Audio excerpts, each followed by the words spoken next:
I'm Meagan Mulgrew, and you're listening to the Oklahoma On Stage podcast.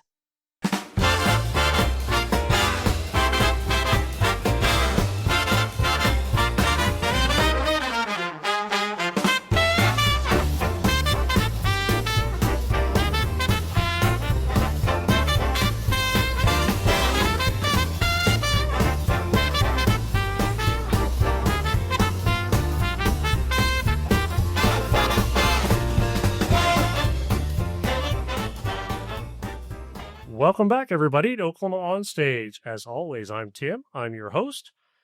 Today, I'm talking with an artist who is reshaping what theater can look like in Tulsa.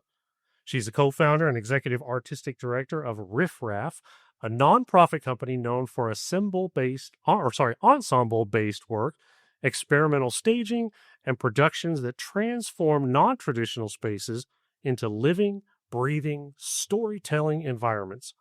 She's a director, actor, dramaturge, playwright, community builder, all the hats, whose work centers the audience, the ensemble, and the craft. Recently, she won the Tulsa Theater Critics' Choice Award for Best Director of a Musical for Fun Home and was runner-up for Best Director of a Play for Antigone and Ismene. With degrees from Savannah College of Art and Design and the Royal Central School of Speech and Drama, training in Meisner technique, and a portfolio of work that spans classics, adaptations, and original plays, she is one of the most exciting voices in Oklahoma theater today.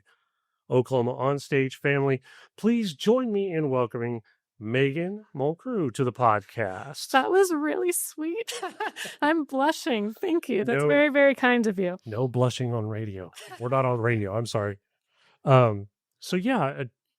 Reading all this, I almost feel like I don't belong in the same room. No. That is not true at all. So, I mean, this is more than what they call a grocery list of accolades that are going on here.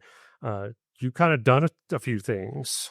I wear many hats. I get restless. I like to have my fingers in a lot of pots. I consider myself a theater maker first and foremost. I just want to see a good show. That's really all I want. Oh. And however way I can be a part of that is what I'll do. So awesome.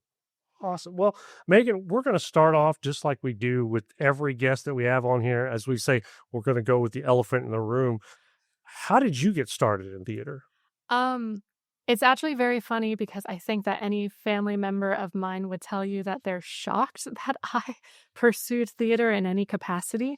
I was an incredibly shy, quiet, anxious, awkward child. I don't come from I think my family is inherently creative, but no one has pursued the arts professionally in any capacity. I didn't necessarily grow up going to the theater. I think maybe the first performance I saw was the Nutcracker, like at the Memphis Ballet, like way back in the day. But I didn't necessarily think of or was aware of theater really at all. So I sort of stumbled into it in a really strange way, which was I, as a child, was very obsessed with watching like the behind the scenes of films, especially the ones that had like kid actors, so like Chronicles of Narnia, Harry Potter. I would watch the behind the scenes footage more frequently than the actual movie itself because I was just kind of obsessed with like the collaborative nature of it. The kids seemed like they were having so much fun. They got to be someone else. I just was fascinated.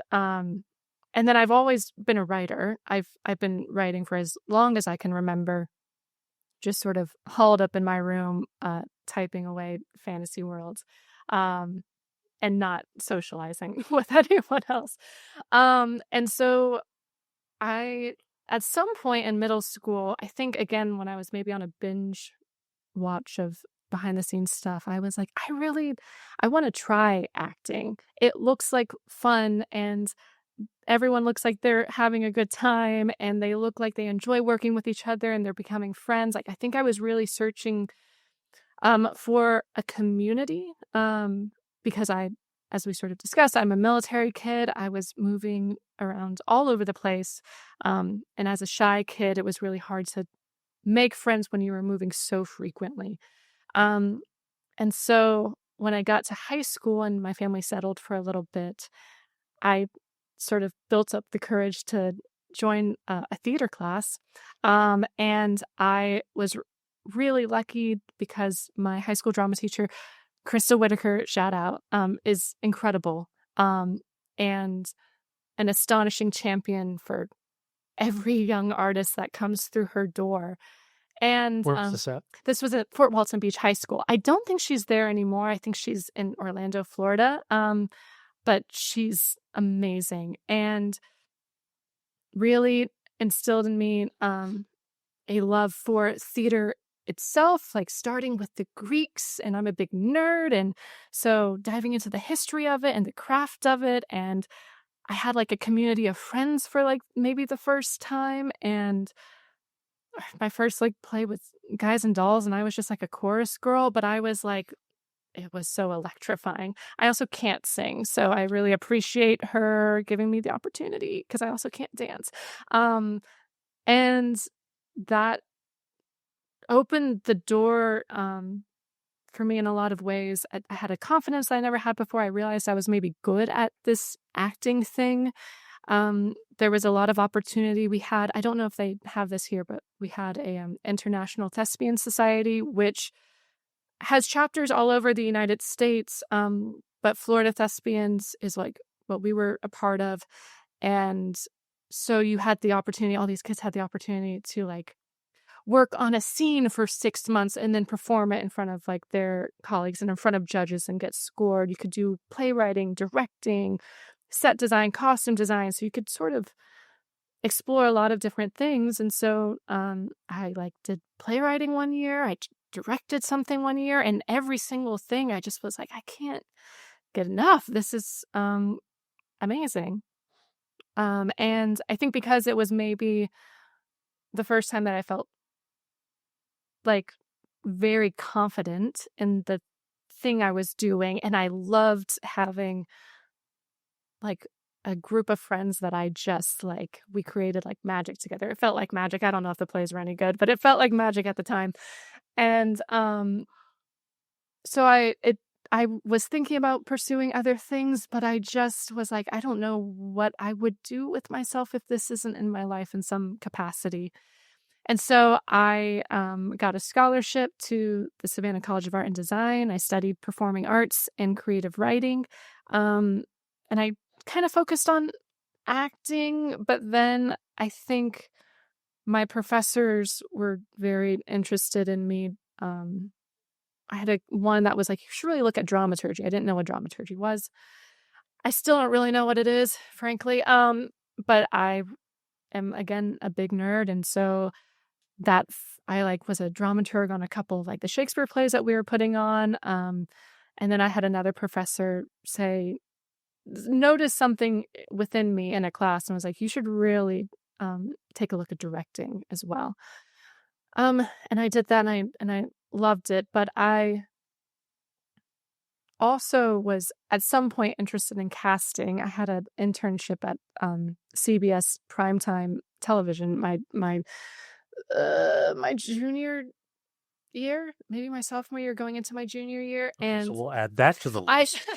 I just was sort of like, oh, I love actors. Like I love actors, and I love being able to pull out the most in them. I like having like a story and saying, I'd really like that actor in this role, and I'd love this actor in that role.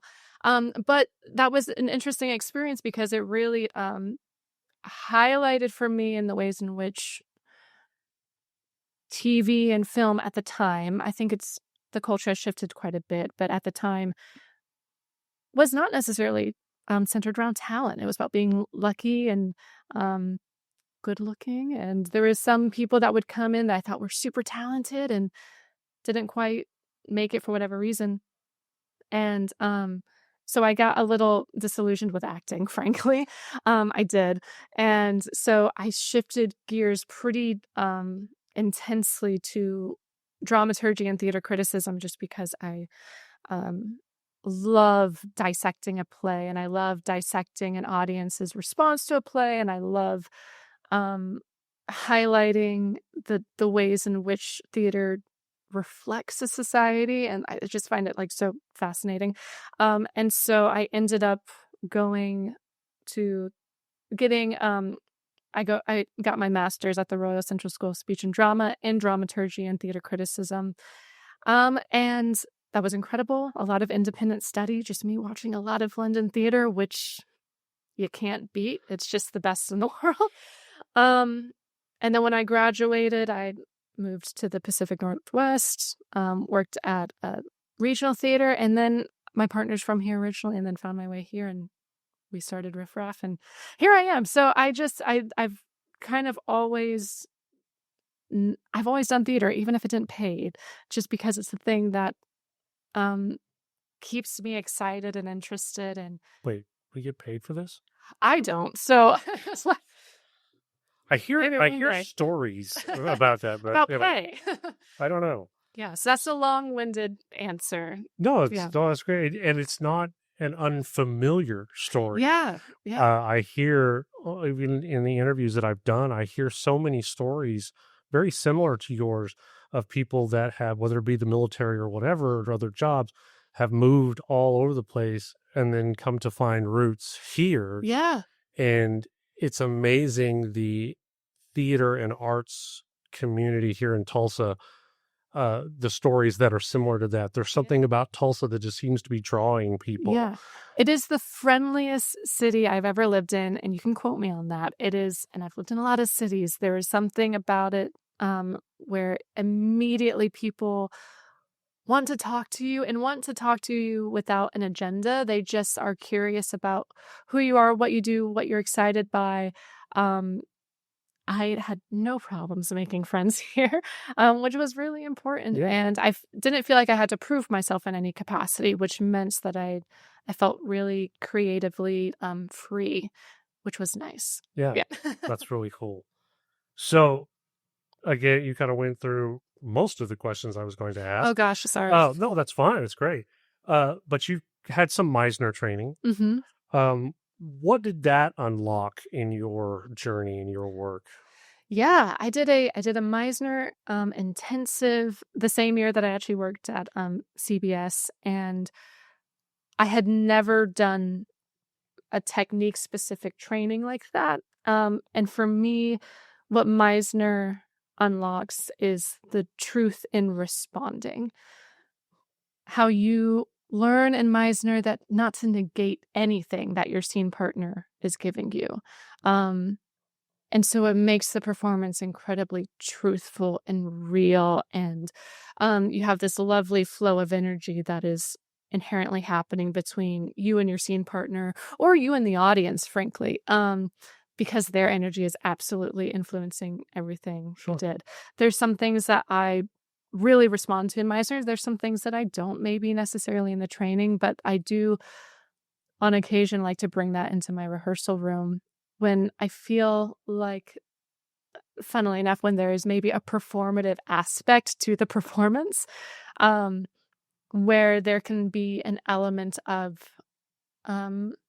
maybe a distance between an actor and their scene partner. It's great for building down walls, I think, and getting to like the meat of a scene. Yeah. So, and also just like it's such a great tool to get actors to actually respond authentically, which is hard to learn. You don't like that's tricky. So yeah.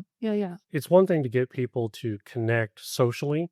Yes. But to get them to connect on stage, it's a whole other thing. Yeah, and then you have the responsibility of like the character as well. So you have to respond authentically, but through the body, through the lens of the character. It's tricky, but when you get there, I mean, there's nothing like it. It's pure magic. Yes, I agree. I agree. Okay, so you've studied grief and trauma representations. Yes. How does tell us a little bit about that? How does that work in with your style? Yeah, I'm I think grief is just one of the most universal experience that we have as human beings. Everyone is going to experience it at some point in their life, and the way that they navigate it, I think, is very interesting to me. And some of our oldest plays are really those theater makers attempting to grapple with that grief.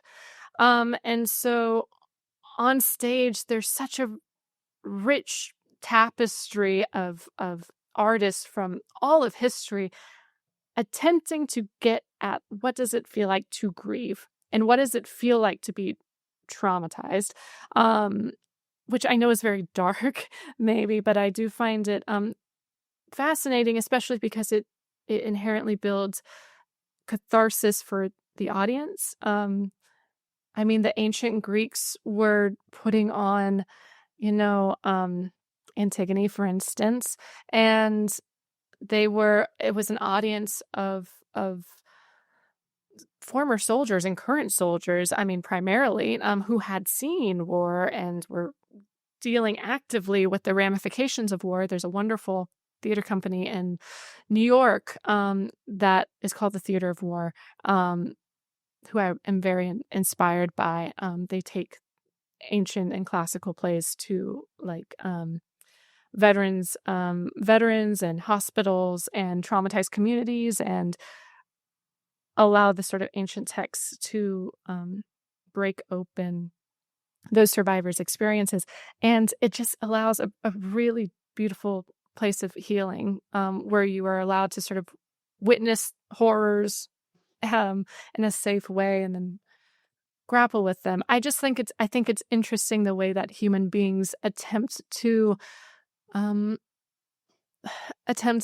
express their deepest, most complex feelings. And I think grief is one of those feelings. I'm interested in the others as well, but that's just the one that I get most excited by, maybe. And I think it's one of the toughest ones, because I think for us as human beings, that's one of the emotions that we have the hardest time putting our finger on. Yeah, we have a really tricky time with it, and everybody grieves differently. Everyone grieves differently. Some people don't even acknowledge their grief. Some people don't have the time to even sit with it. We live in a very fast-moving world, and how does that affect their day-to-day lives? And how does it affect the rest of their life? Sometimes a single instance can completely change the course of your life, and then how do you try to communicate that to another human being? And the way that theater makers have done that throughout time is very interesting to me.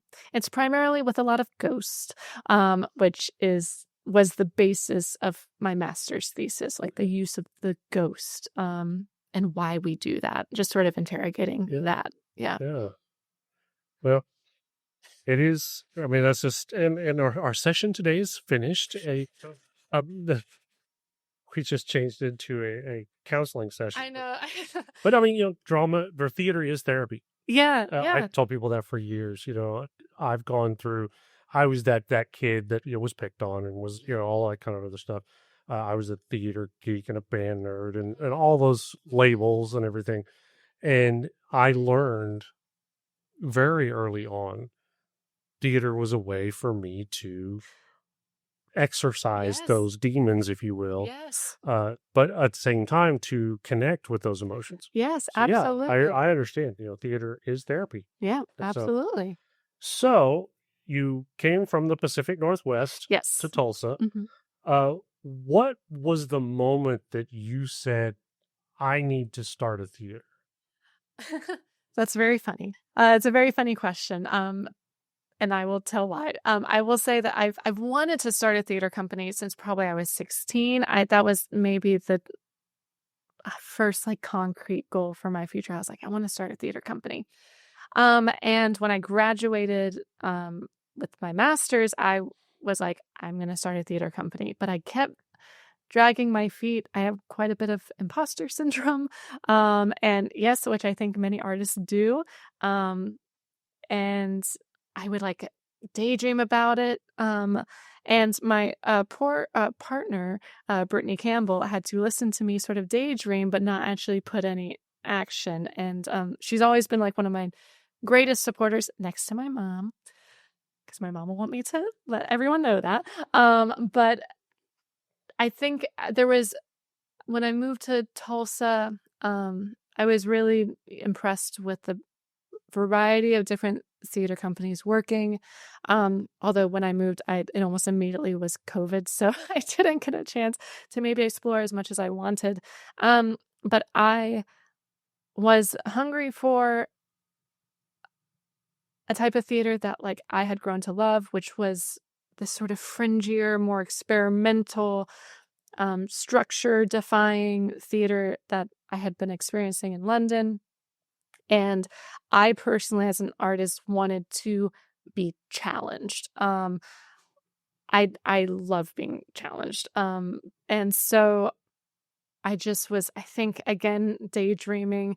And eventually Brittany was like, you are not allowed to talk about this hypothetical theater company unless you actually do it.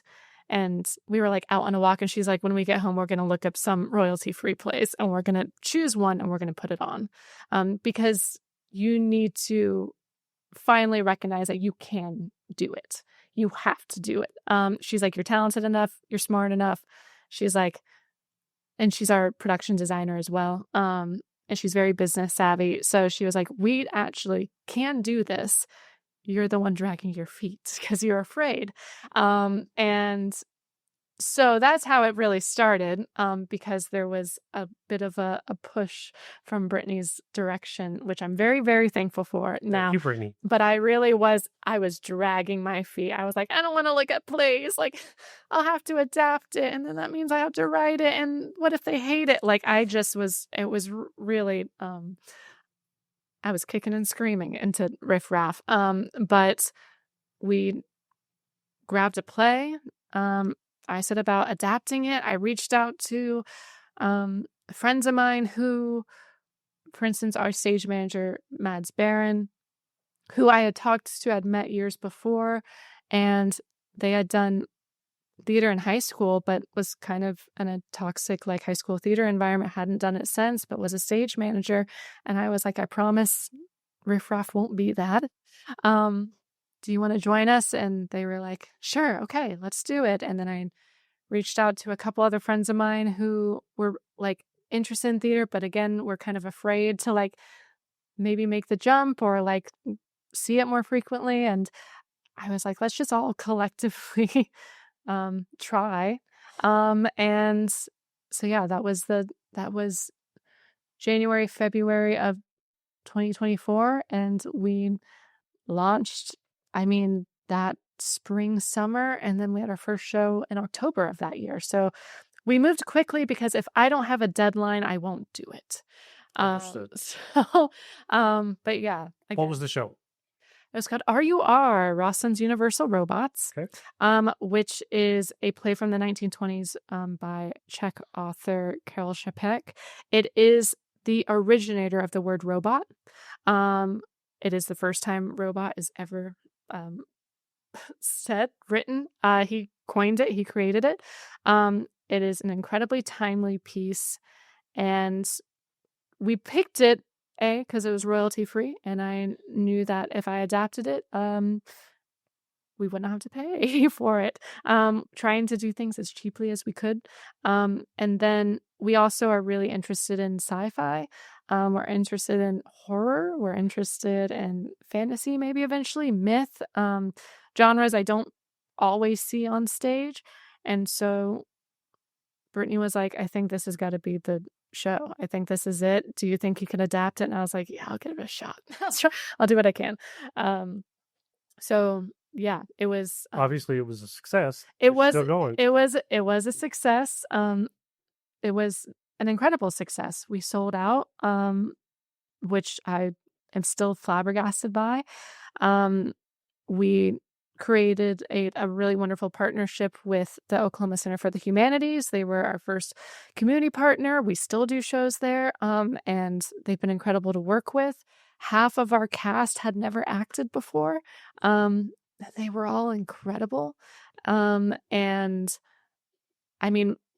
Brittany had never production designed before, and she did the lighting with 3 lamps and some like red like cello like tape. It was crazy, and it was just a bunch of people who maybe had never done theater before or were coming back to theater in some way from maybe a previous bad experience, and it was a very, very special show. And then we just kept going from there. We had our first season planned out, but that RUR was kind of a litmus test just to see if people would be into seeing a strange show in kind of a warehousey kind of space. We did it catwalk style, so the audience was on 2 sides, and that was it. So the performers were primarily in profile. I wasn't sure how people would feel about that. They were pretty into it. We had some weird movement going on. But I think it was a good marker of the things that we can do. And yeah, very proud of that show. Yeah. Excellent. So speaking of spaces, yeah, you coined or you went with the idea of non-traditional spaces. So how do you go about selecting a space for RiffRaff? It's a lot of asks out to the community, and this is also an ask out to the community. If you have a space that would be interesting, please let us know. But that first season, it really was sending out a bunch of emails being like, this is a show we have. We think it's really exciting. We'd love to have a partnership. We don't have a lot of money, but we can guarantee that it will be like worth your audience's time. And I think, 101 Archers / Oklahoma Center for the Humanities really was our first champion, primarily because the director at the time saw that we were doing RUR, and he was like, oh, our theme for the season is like space, and I'd love to like do a panel with you talking about like robots and robotics. And so it sort of seamlessly sort of like worked out where they were like, yes, let's talk about like a potential partnership. We think this would be great for our educational programming. And then after that, I hunted down a studio, a photography studio called The Studio in Kendall Whittier.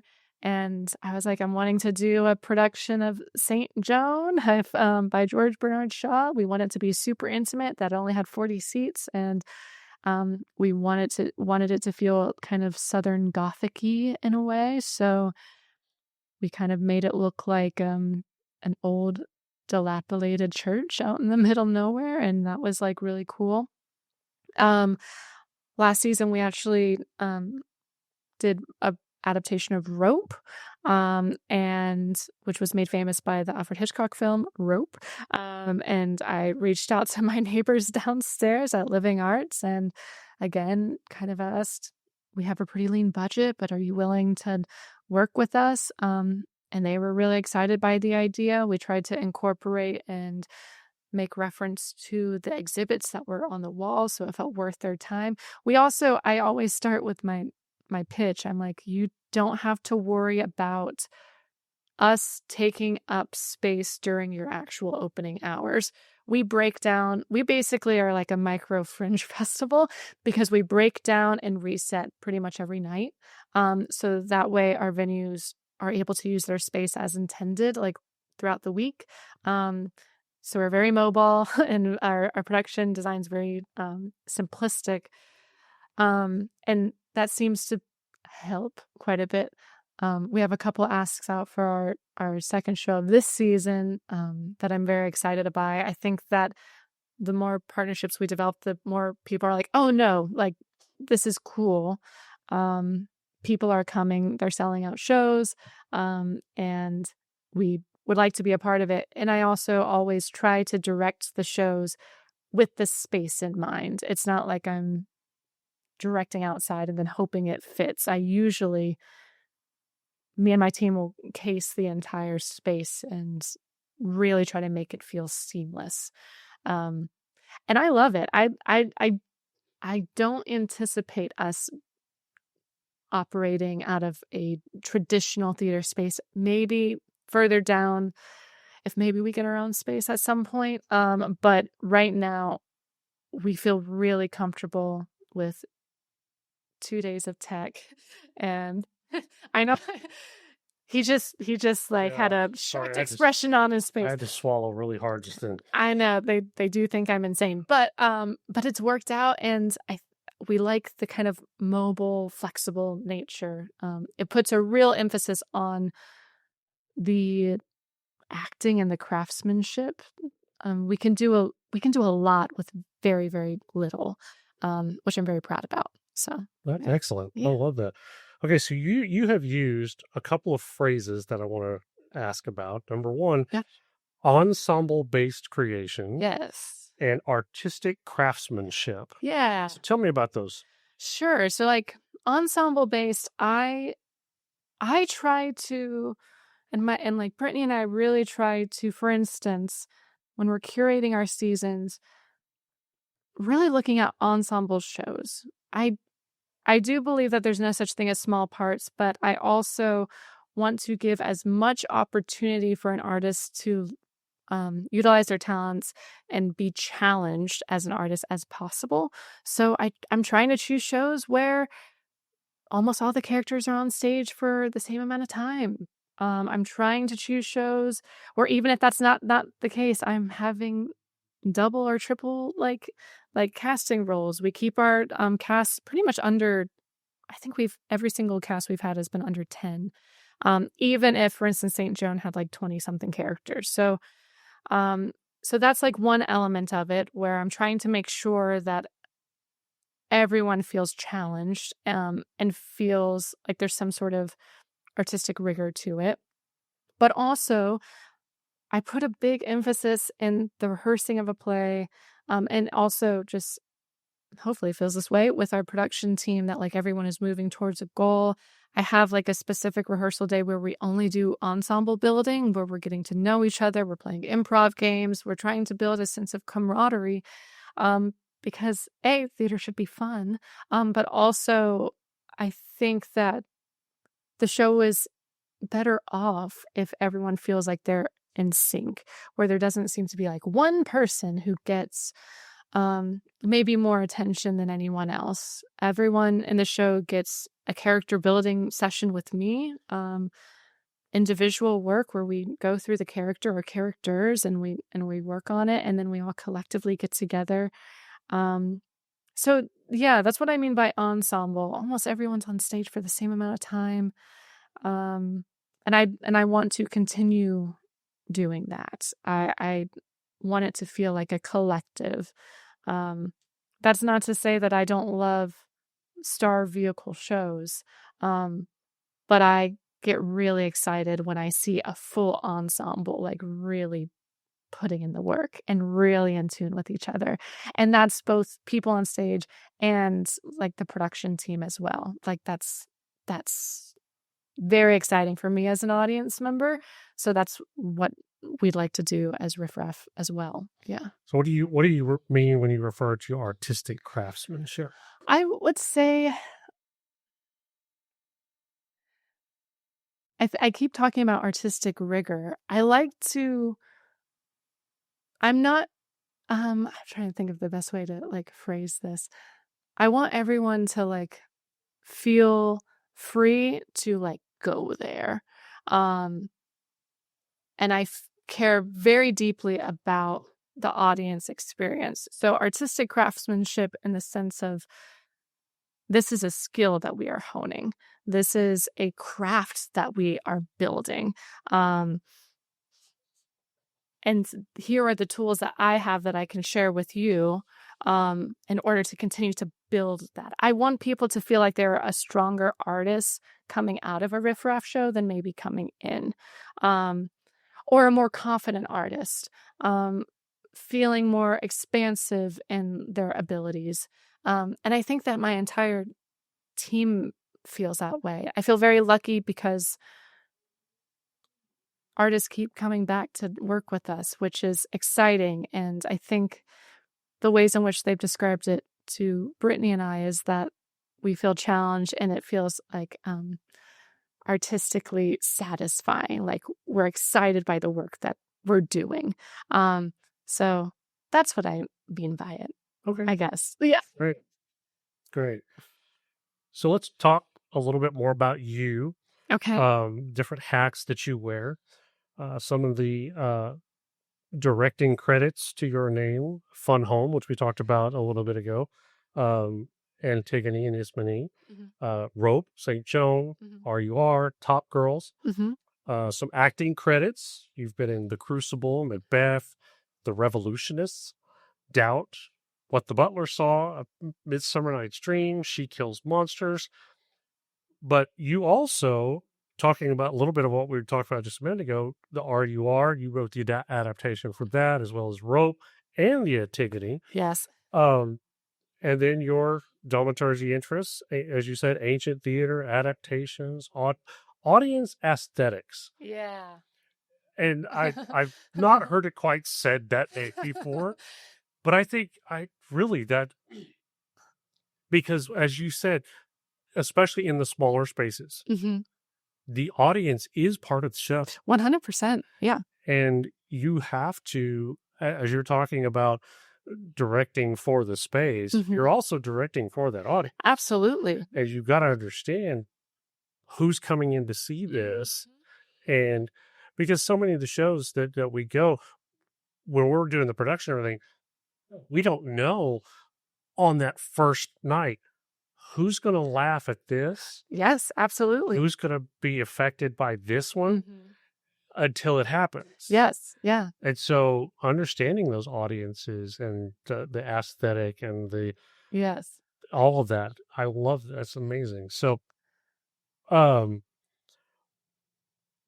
you just won this award for Fun Home, the Tulsa Critic Choice Awards, for Fun Home. What made that production of Fun Home resonate so strongly? I mean, first of all, the team around it was just incredible. Those performers were astonishing. But also the material is so beautiful and also so specific. I think the more specific you can get with a story, the more personal you can get with a story. Sometimes like that gives the audience a permission to also be vulnerable and connect more deeply. I mean, I felt almost bad. I got like some sort of maybe sadistic glee because every single night just people sobbing. But I think that was really due to the material and the performances, because that material is tough. Those are some very complicated characters. And when you're playing real people, also people who are alive still, there is a sense of responsibility. And you have to handle the subject matter with a lot of care. But I think a lot of people, there's a variety of different aspects to that story that I think people could really relate to. And I was very honored that they asked me to do it. I had never directed a musical before. I'm not a musical girl, not because I don't love musicals, but because, again, I like a small ensemble. And I can't sing, so I can't. I'm ill-equipped with telling people if they're off pitch or not. But luckily, I had an incredible music director, Jordan Andrews, who was definitely helping me along with that. No, it was a joy. It is also, I mean, on a personal level, that show has a lot of things that I personally relate to. So it was a cathartic experience for me as well. I did Antigone and Ismene, literally we closed and then a week went by and then I started Fun Home. So I was just in a very, not depressive mindset, but it was some dark, heavy material back to back to back. So, I was maybe already in the headspace to tackle it. But yeah. I said it was therapy. I didn't say we had to go and stay. Oh, it was therapy, I think, for a lot of people, that show. Sure. We had a lot of people come up to me and crying and just saying how much it meant to them, how much they felt seen, how much I had some parents come up to me say how much they understood their child a little bit better now. And it just was really, really beautiful. It was really beautiful. So, yeah. That's cool. Yeah. So acting versus directing. How does acting inform your directing and vice versa? I love actors. I love acting. But I try to, in the rehearsal room, again, be like a bit artistically rigorous with my actors. I do try to like make the space feel comfortable enough to where they can try things. And I think that's because as an actor, I really value that. So all the things that I value as a performer, I try to bring to the room as a director. So I love a note. I want all the notes. I want to know a director's vision for each and every single character and for the show as a whole. I want to know why we are there and why we are telling the story and in what way the director wants me to tell the story. So, because I know I thrive in that environment, that's again like how I try to run the room. But then also, I like feeling safe and heard and comfortable and connected with my fellow actors and with the team in a space. Like I get frustrated if I feel alienated maybe in any way. And so I, again, try to make sure that RiffRaff never feels like that. We're trying to make sure that it feels like a very inclusive environment for people to try things. And it's okay if it doesn't work. I will be like, I'd rather you try something. And that's also what I like to hear as an actor. I like having a freedom to just do something wild. Yeah. And if it works, amazing. And if it doesn't, then that's fine. Yeah. Yeah. I mean, yeah, as a director, if it doesn't work, I'm going to tell you. Yeah. Otherwise, go for it. Go for it. Yeah. And sometimes it's hard though to make actors believe that they can do that. It's such a vulnerable place to be in. Your medium is your body and your voice, and that's a very scary thing. So I try to make sure that the rooms feel fun as well. Theater is play. Like, we're not doing heart surgery. We're not like, do you know what I mean? And even though I truly believe actively in the power of theater and how important theater is, I also am like, play is just as important as anything else. And so the room should feel fun. Absolutely. It should feel fun, especially if we're doing all the dark dramatic stuff that I tend to program. So yeah, I love that because that's kind of one of the things that I always tell my cast too. We're going to play. Yeah. You know, there's a reason why they call these things plays. Yes, exactly. Because we play. And that's what I want people to do. I want the same thing. I'm very adamant about understanding the characters. Mm-hmm. Yes. You know, and I always try to send my cast home with homework. We have the read through, and then I want them to go home and I want them to come back with a character description. Tell me the life of that person. Yeah. And sometimes it's not that hard because it's like part of it's written in the script. Sure. Or in the intro or whatever character breakdown. But when you have shows like Shakespeare, William Shakespeare is famous for not introducing his characters. Nope. You learn in the text. Yeah. So every actor is free to develop their own interpretation of the character. Yeah. To a certain degree, of course. But having them, especially when you do an adaptation and you're taking that adaptation to a different time period, you know. Now, I was involved with, again, the first show that I got to assistant direct was Julius Caesar, and we set it in 1970. Yeah. During civil rights, you know, all of that kind of stuff that all kind of lined up with Julius Caesar. It was a little alternate dimension type thing, but one of the things that I said with the actors is like, what has happened in all of this, the Vietnam War, the civil rights, all this stuff, what has happened in all of that got your character to this point? Yeah. What have they been through? Yeah. And so that's very important to me. Whether it's a dark, meaty drama, or just, you know, it's a farce out the window. Because my thing is, farce, even if it's funny as all get out, there's still in the script, they're still real people. Yeah. Yeah. And so Yeah. it's the circumstances that are off the wall, Yeah. not the people. Exactly. So, We try to every single show we'll have our first read through, but then the next session, or sometimes it's the same session, we'll do a dramaturgical presentation. Because I'm a dramaturg, I think, first and foremost. And we go through basically all of the world building. So if there's any sort of like historical context that we need to know, if there's anything production wise that like Brittany always puts together a mood board. She's like, this is like what this is going to feel like.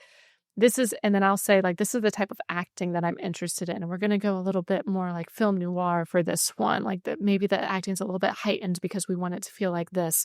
With Antigone talking about like all the various, that show was very, I was interested in maybe interrogating the amount of times that Antigone has been put on through history and why.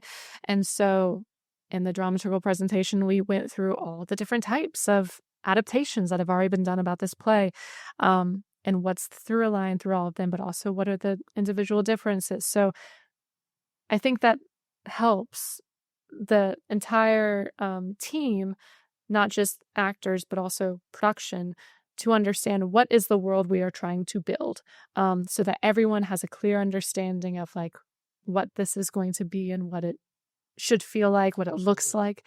And the actors get really excited about it. They're like, can we get the PowerPoint?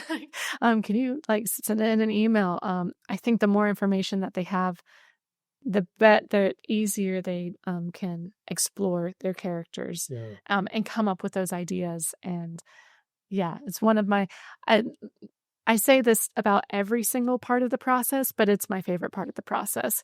But again, I say it about every part. I love all of it. So. Yeah, I love the vision process. Yeah. I'm kind of working through that right now. So yeah. That's great. So looking forward, Mm-hmm. okay, we've talked about what you've been doing, everything that's going on, looking forward to what's going on. You are a part of a conglomeration here in Tulsa.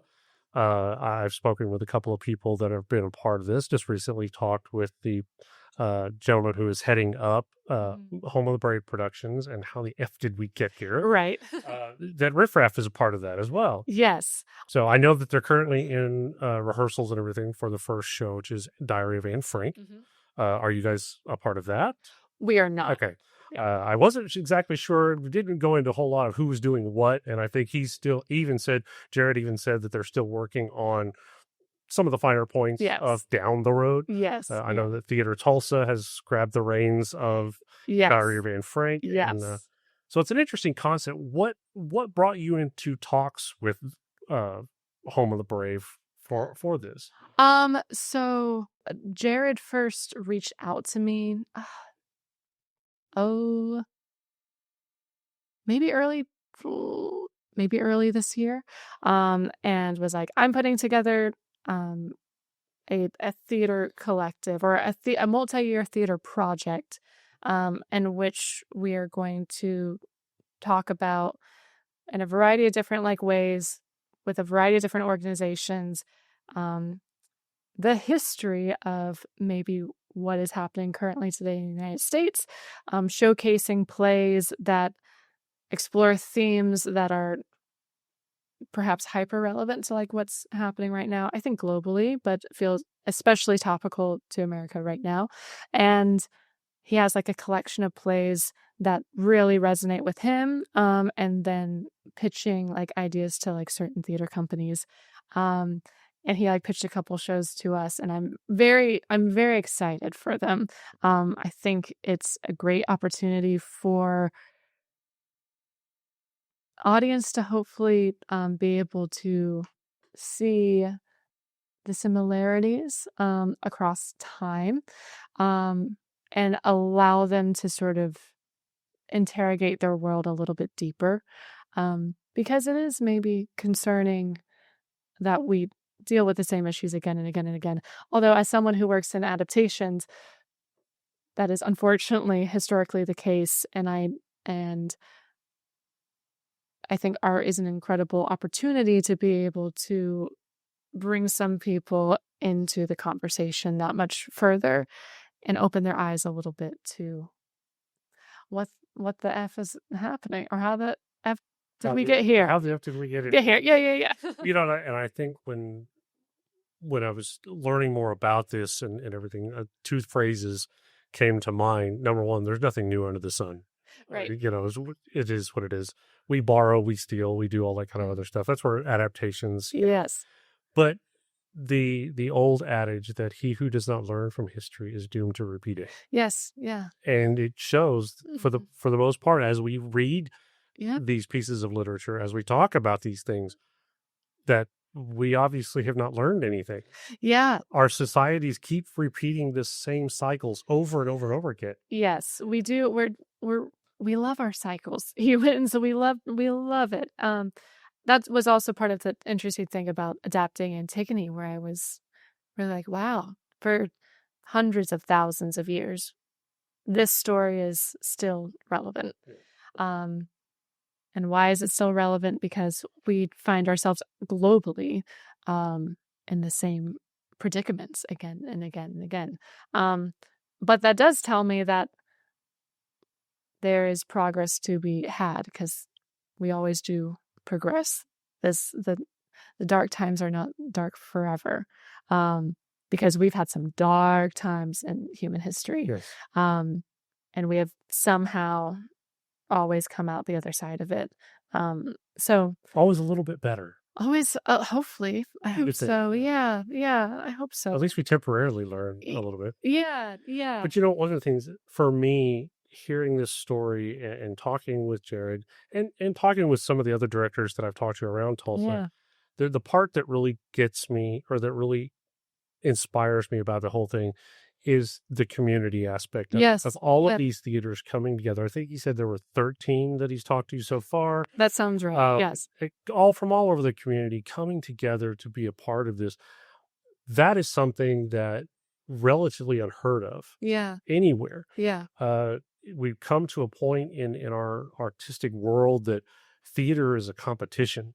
Yeah, that's so true. We've got to be better than this place, or that we can't, let our people go over there, or, we've got to be, have all the good people here. It's the most depressing side effect of theater making sometimes. Yeah. Like, I don't like it. And to hear that these theaters are, setting those shields down, putting those walls down and collaborating and working together. That's what community theater to me is all about. Yes, 100%. And so I love that the Tulsa community is being a part of that. Me too. I think it'll be fun, and I love that it spans several years as well. Yeah.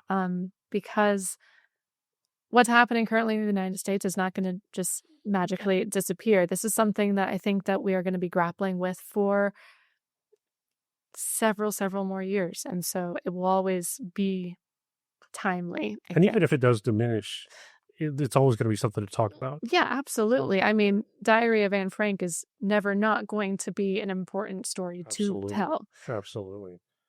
So aside from that, what's going on next with RiffRaff? Yeah. So with RiffRaff, we are doing 2 shows next season. We always do 2 shows. Can you say what they are? Yes, I can. Okay. We have announced. We're not going to put the board on blast. No. No, we are. No, yes. We are doing a production of D.W. Gregory's Radium Girls in December. And then we are doing Sophie Treadwell's Machinal in late May, early June. We're solidifying venues on that. And we tend to do a theme every year. Our first year, our theme was kind of like no villains. We were dealing with 2 plays that were dealing with very complex characters with very strong points of view. And none of them were particularly right, but none of them were particularly wrong. They lived in a gray area. And then our second season dealt with themes of justice and what is justice, and how do we get justice? Like, what does that even mean? And then this season, we are focusing actually on the lived experiences of women primarily, but also like how those lived experiences expose maybe cracks in our own society. So Radium Girls is the true story of these radium dial painters back in the 1920s and 30s who took their case to court. They were literally disintegrating. Their jaws were falling off due to their employment at this radium factory. And they are, by and large, one of the reasons that we have labor laws today. It's a really remarkable, fairly, frankly, like horrific story as well. It's certainly a dark time in our nation's history, where for a while, corporate greed was certainly winning over the health and safety of employees. So it's a really exciting ensemble, fast-paced drama that we will start rehearsals for in October. That goes up December 9th through the 12th. It's going to be at 101 Archer, which is our friends at the Oklahoma Center for Humanities is hosting us again, which is very exciting.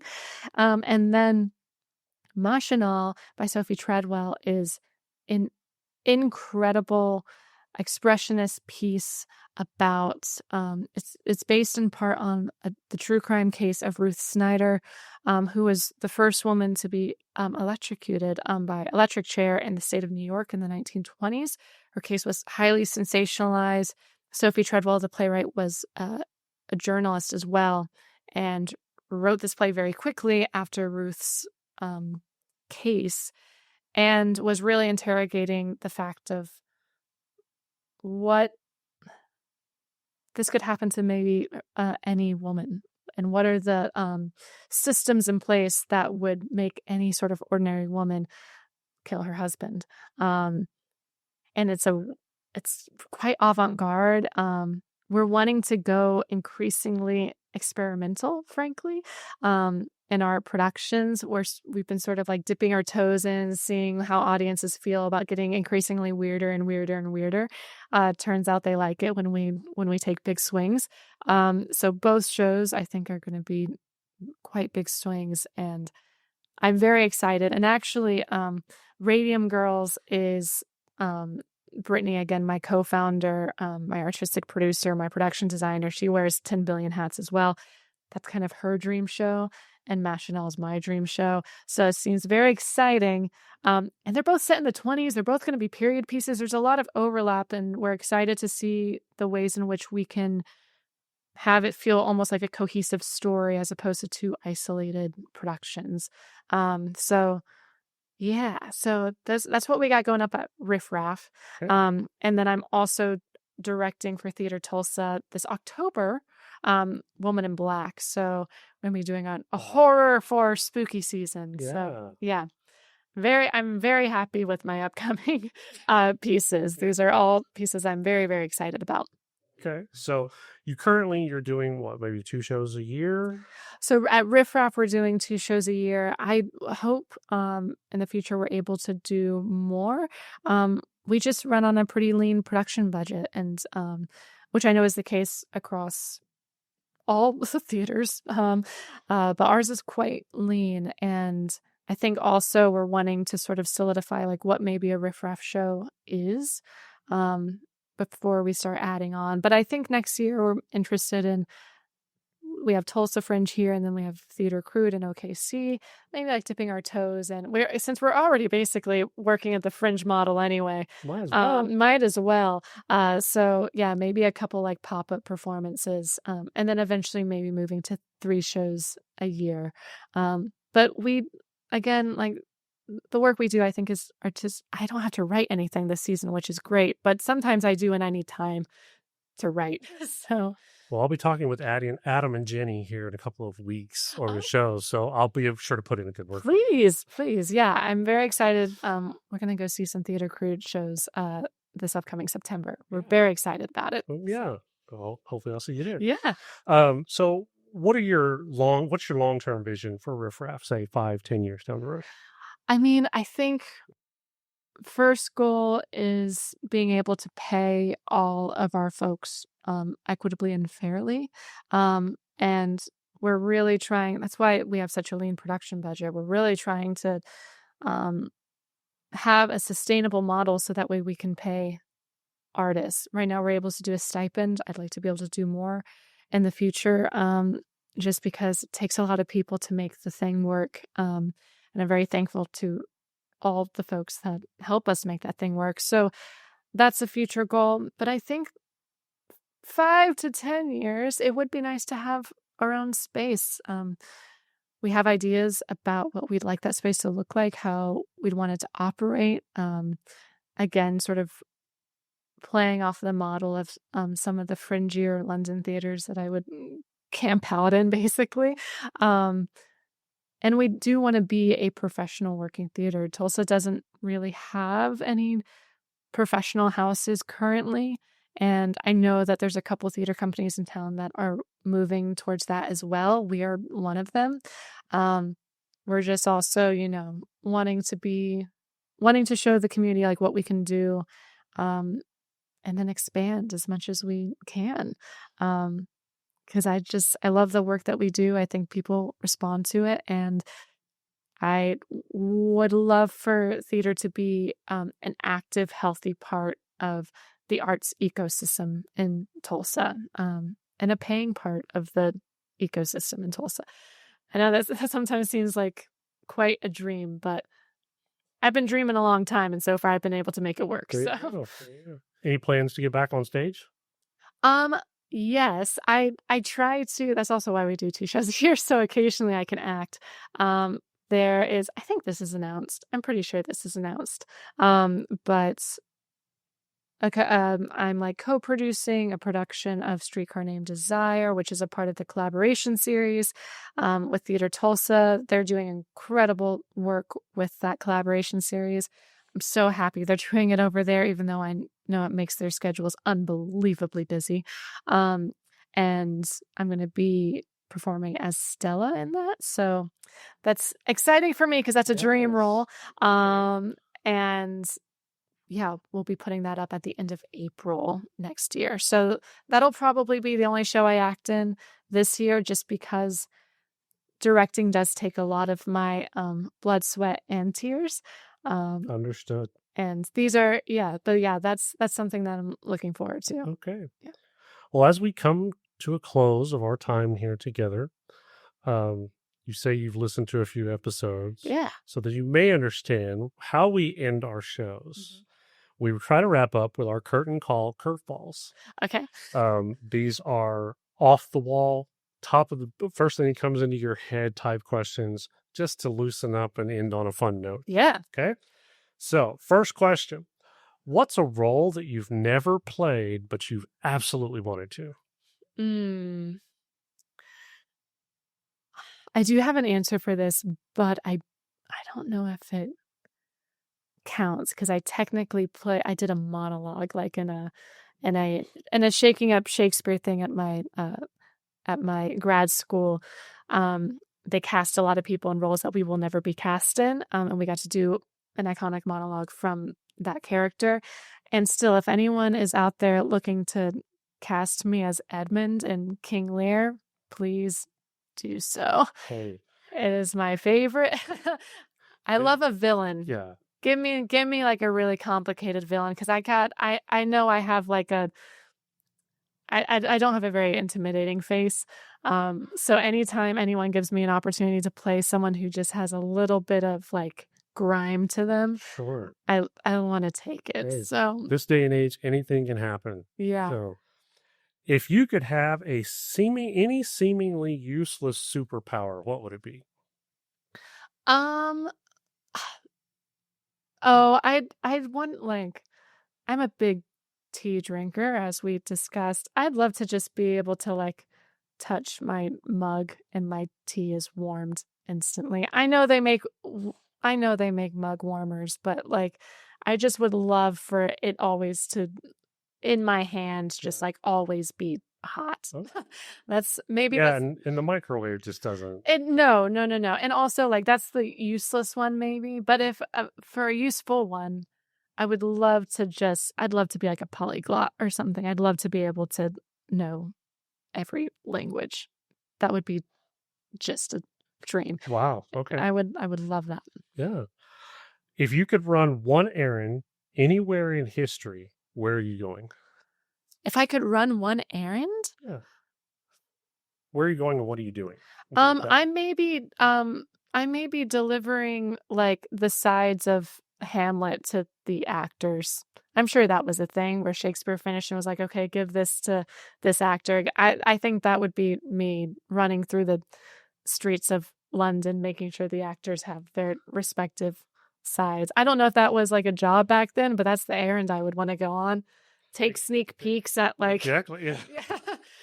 That's probably why it wasn't a job. Yeah, exactly. You never know who's going to get a hold of that. Yeah, exactly. What's the worst audition choice that you've ever made? Oh, what's the worst audition choice I've ever made? I mean, there's definitely been several auditions that has not gone well. I don't know. I'm a pretty in the moment like performer. So sometimes I don't go into an audition room with a choice at all. I just let the spirit move me wherever it's going to move me. And sometimes that's a bad choice. Sometimes that's a great choice. I'm trying to think if there's anything in particular. Maybe like doing an accent that like I didn't need to do and I didn't do well. Yeah. You know what I mean? Yeah. Like coming in with a British accent, even though no one asked me to, and it probably wasn't very good. So that's probably it. So as a director, you say you love directing. You've been doing it for a while. I do. What's a directing moment that went hilariously off the rails? That's a great question. That went off the rails. I mean, there's been a lot of opportunity for things to go off the rails. I don't think that necessarily. I don't know if I've had one go crazy off. Maybe because like off the rails is often really interesting to me. So That's kind of where you live. Yeah. So I don't know if I have one I don't think I have one. Okay. Oh, that's fine. If I come up with it, I'll say it. Okay, sure. If theater didn't exist, and this is always a question we hate to ask, but if theater didn't exist, what wildly different career would you be doing? Wildly different. Because I was about to say, I don't know if this is crazy different. I mean, I'm really interested in like linguistics. I think in a past life, I would love to do that because I think that's really interesting. But when I was a kid, I really wanted to study elephants. So I was big into, I was a big animal kid and elephants are my favorite. So I think I'd maybe be studying elephants somewhere, which would be, I still would love that. That'd be great. There you go. What would you say was the most unforgettable thing that you've ever seen an audience do? Maybe like something that changed the energy of the room. Sure. Okay, I have a good answer for this. So, in London, I don't think they do it anymore, which is such a shame. They had this thing called the Vault Play Festival. There's these vaults in London, literal like underground, where they would do like fringy sort of shows. I think for at least a couple weeks, maybe a month. And I went to go see a show called a man in a monkey suit sits in a rocking chair for an hour and does nothing. Like that's what the title was. And I was like, as I'm sure everyone was, well, surely that's not, it really was performance art. Kind of like the 6-foot man eating chicken. Yeah. And so you go in and there is a man in a monkey suit, like just sitting in a rocking chair. He has a camera sort of facing him and the audience.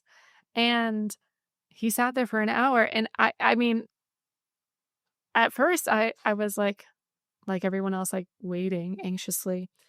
And then I was like, no, this is fascinating because people started sort of in that Marina Abramovic way.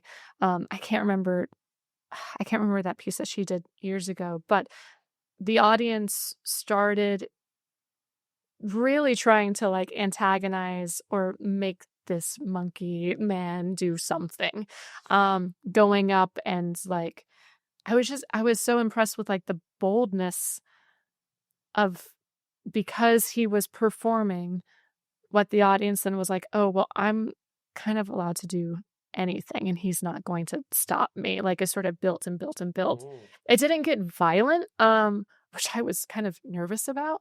But there was an energy to which there was an unpredictability in the room. And most of them, I think, were theater people because, again, this was a fringy sort of situation. So most people were kind of goofy with it. But I think just getting up in an actor's face and kind of like physically antagonizing them, I was like, this is fascinating, but also like, I'm kind of scared. Like, I don't know what's going to happen. Definitely go off the rails. Oh, the motion lights just Yes, went off. Okay. That tells us our cue. So last question. If you have your very own fragrance designed around your personality, what would it be called and what does it smell like? This is very funny because a couple of years ago, Brittany and my sister Maddie, who also is an incredible actor, we went to France and we went to Grasse, which is like the perfume capital of the world.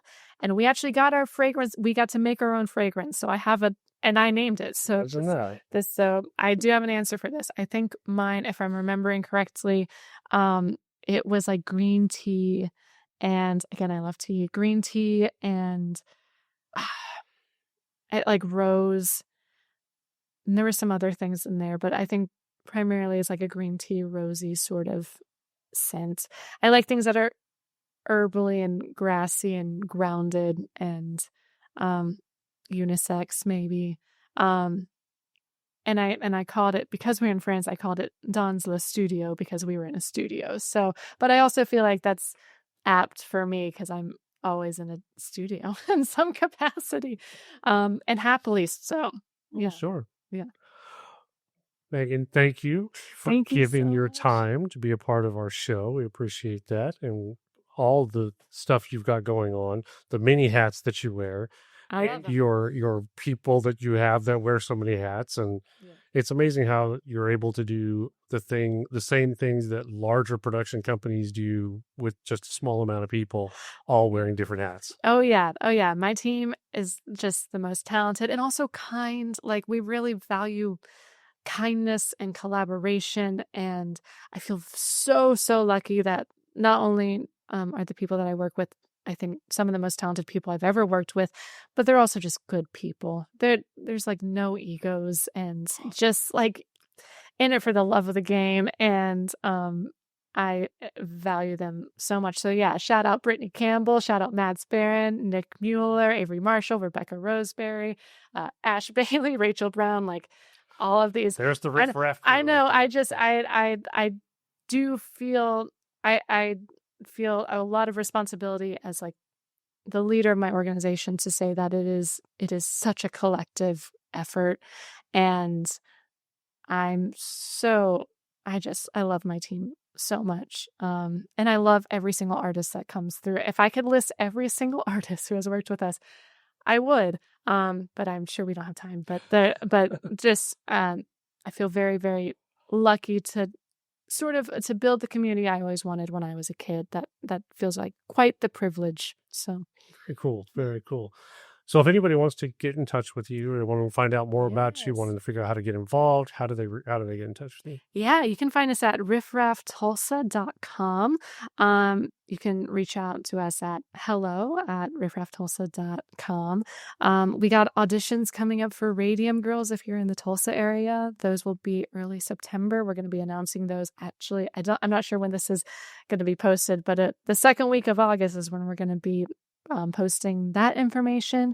And then, please reach out if you're at all interested. We'd love to have you. Awesome. We'll make sure all that information is in the show notes for this episode. So thank you. Appreciate it. And thank you again for your time. Thank you. Appreciate it. For everybody else listening at home, thank you for giving us a part of your time as well, letting us have a little slice of your life, whether you're listening at home, in your car, or at work. We appreciate all of your time. Don't forget, if you wanted to get in touch with us, you can find us on Facebook, Instagram, YouTube, and our website is oklahomaonstage.org. If you have any comments or questions, you can reach us at oklahomaonstage@gmail.com. We thank you guys for all that you do, for all of the listening and downloads and streaming, all of that. It's great. We thank you for that support. But 100% the most important thing is that you continue to support the arts.